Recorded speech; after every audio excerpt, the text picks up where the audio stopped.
Hi, Mark here, and a little bit of a different video this time. As you can see, I'm in my studio at home, and on the screen behind me I've got some tracks which I'm going to share with you in a few seconds before we dive into the virtual world.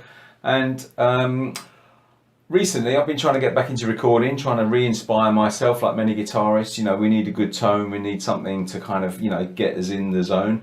And I already have the Scuffum S-Gear virtual modeling software, which I really like. And for those of keen eye, you will have spotted behind me, I've got a Line 6 UX2, which I've used many a time on previous albums, and I use the Pod Farm software for that. But recently I bought the Boss Katana amp, the 100 watt 1x12. The sound of the actual amp, just straight in the shop, when I tried it and plugged it in, I played a guitar. I think I played a Paul Reed Smith through it, and it just absolutely floored me. I thought, wow, for the price, the tones were fantastic. Now, in search of both good tone and inspiration, I wanted to put this little kind of video together to share with other people who are maybe traveling down the same path at the moment, because the Boss has got two output options on the back, which is a line out, which you would normally put into a PA if you're playing live, so your front of house would take the direct out from the amp and you can still hear your speaker. Or there's a record out, which is also a headphone output. And so I wanted to just see which of those sounded good, because the record out is obviously the technical way that the Boss have set that up for that amp. But the downside to that is, depending on what the tonal differences are, you don't get any on-stage monitoring, so because it cuts the speaker. So that was one reason I wanted to just try that. And I also put an SM58, the old tried and tested way, into the cone just to see how that sounds. Now, one of the reasons a lot of us kind of go into this world of virtual software is because recording at home is just not an option. You can't crank up your Marshall if you've got neighbours upstairs or next door or wherever you live, if that's a limitation, or your kids in bed, So it's really difficult. Don't I've used, as I said, the Scuffum and the Pod Farm stuff, which I quite like. But lately I was trying to sort of get into some more, richer tones, if you like. And so I checked out the bias stuff, I had a quick look at that, the amplitude stuff and the guitar rig. And all of it, I guess it's all good. It's probably, what you get out of it is equal to the amount of time you invest in trying to find a tone that really grabs you, and obviously depends what tone that is. So what we do is we'll dive straight into the screen in a second, and I've got some on-screen recording software, and we'll have a listen so you can compare the tones. I did think about doing another Boss video, or I should say a video for the Boss, but there's some pretty good ones out there already. I didn't really feel like I could add much value to what they've already done.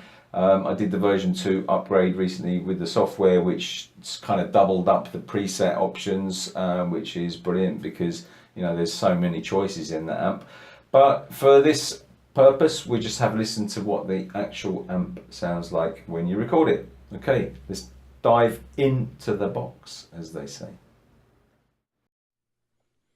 Okay, so here we are in the box, as they say, and like I said in the introductory video when I was on camera just now, the main purpose of this really is just to compare a couple of the output options and then compare them again with a microphone. So for anyone who's looking to record at home and wonders, just how different some of maybe the amp sims are, or even the output options are, then hopefully this will help you a little bit. And also, apologies if there's a massive contrast in the vocal here, or I should say my voice. Cameras and microphones and I never seem to get along very well.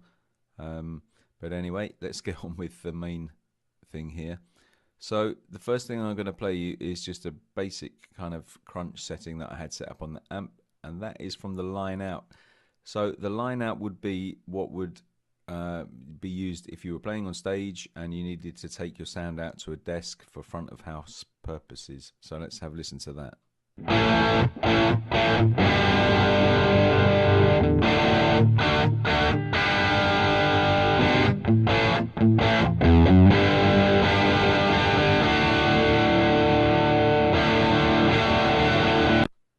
Okay, let's get straight over to the same thing recorded, but now with the record out option, which doubles as the headphone feature.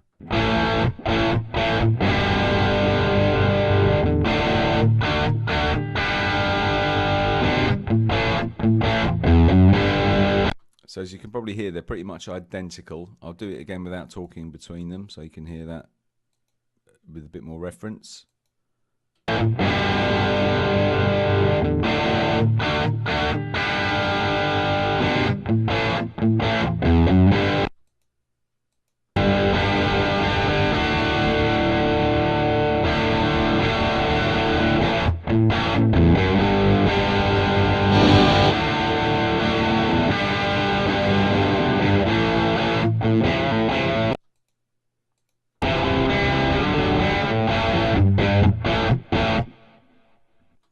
So to me, it sounds like the record out option, this one, has a little bit more of the bottom end in there, which I know it looks like there's a slight difference in the volume of the tracked levels there, but I've tried to balance that up as much as I can on the mixer. Let's compare now to the SM58. Now this was put right into the middle of the speaker cone, and this is the sound of that.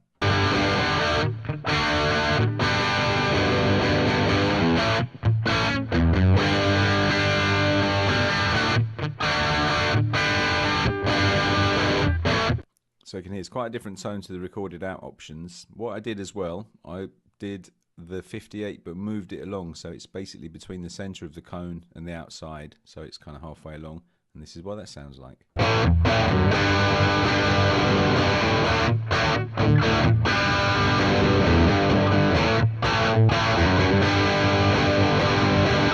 So that, I think, compares a bit more favourably with, let's say, the line out.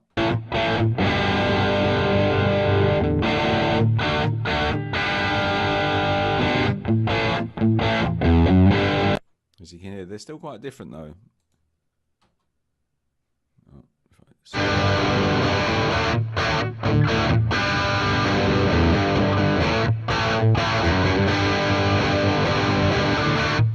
There's a few important things to remember here. One of them is obviously mic placement makes a massive difference.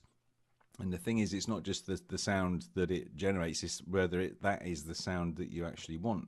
Because, you know, to my mind, the sound of the 58 kind of halfway along the speaker cone there reminds me of something like a slash type tone. I was playing through my Tokai Les Paul thingy, and you know, it's got a bit more of a glassy sound than the line outs give.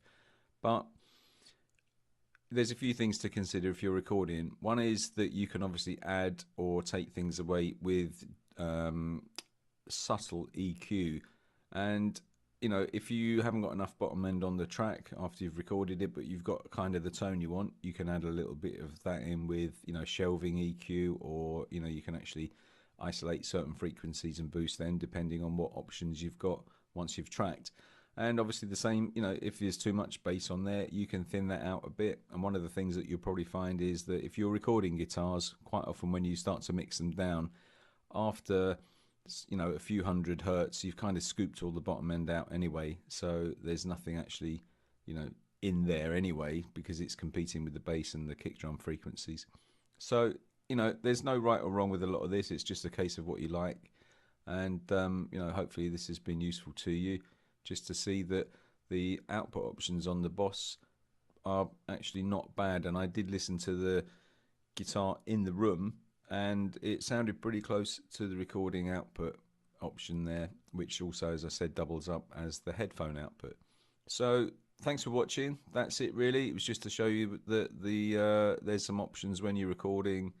You know, if you can't crank your amp up at full volume to get the sweet spot sound, and you're just looking for tones, the output options are sometimes worth checking out and exploring a bit.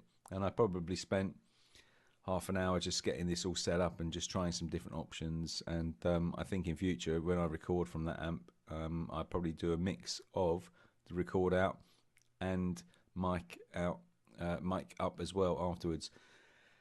The downside to doing that is the record out cuts the speaker, so I'd have to replay the other part anyway. But to be fair, you know, I wouldn't normally just have one guitar panned hard left and right. I would normally track the guitar again, because you get those subtle differences in the way you play, which actually add a lot of texture to the tracks.